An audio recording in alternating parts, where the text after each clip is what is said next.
तर मराठीच्या मुद्द्यावरून राज ठाकरे यांनी पुन्हा एकदा आक्रमक भाषण केलेलं आहे। महाराष्ट्रात राहता शांतपणे रहा, मराठी शिका, असंही राज ठाकरे यांनी म्हटलेलं आहे। तर फडणवीस म्हणाले, आम्ही हिंदी सक्तीची करणार, सरकारला आत्महत्या करायची असेल तर बिनधास्त करा, असं देखील राज ठाकरे यांनी म्हटलंय।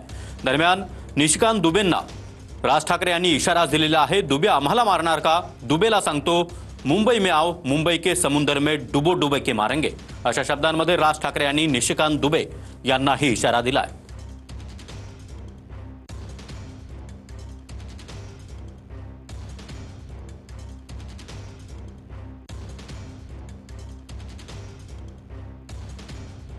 तर मराठी माणसांना घराबाहेर पडल्यावर मराठीतच बोललं पाहिजे, असंही राज ठाकरे यांनी म्हटलेलं आहे। महाराष्ट्रात राहत आहात तर मराठी भाषा शिकण्याचा प्रयत्न करा, असं आवाहन देखील त्यांनी अमराठी भाषिकांना केलेलं आहे।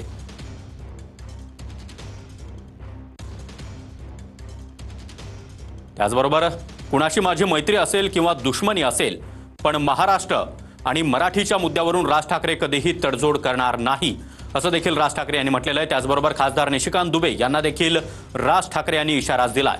मुंबई में आओ, मुंबई के समुंदर में डुबे डुबे के मारेंगे, अशा शब्दांमध्ये राज ठाकरे यांनी निशिकांत दुबेंना इशारा दिलेला आहे।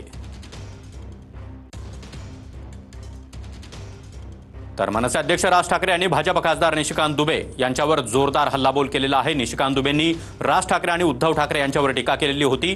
मात्र तुम मुंबई में आओ, मुंबई के समुंदर में हम तुम्हें डुबो डुबो के मारेंगे, अशा शब्दांमध्ये राज ठाकरे यांनी निशिकांत दुबे यांना थेट इशारा दिला। तर निशिकांत दुबे यांनी मराठीच्या मुद्द्यावरून राज ठाकरे आणि उद्धव ठाकरे यांच्यावर टीका केलेली होती। त्याचबरोबर मराठी माणसाला आम्ही पोचतोय, अशी दरपोक्ती देखील निशिकांत दुबे यांनी केलेली होती। आणि आता राज ठाकरे यांनी मीरा भाईंदरमधून निशिकांत दुबे यांचा चांगलाच समाचार घेतलाय। तर राज ठाकरे यांनी भाजप खासदार निशिकांत दुबे यांच्यावर जोरदार हल्लाबोल केलेला आहे। निशिकांत दुबेंच्या मागे कोण आहे, असा सवाल देखील त्यांनी केलाय। इतकंच नाही तर निशिकांत दुबेनं मुंबईत येऊन दाखवावं, मुंबई के समुंदर में उसे डुबे डुबे के मारेंगे, अशा शब्दांमध्ये राज ठाकरे यांनी निशिकांत दुबेंवर जोरदार निशाणा साधलाय।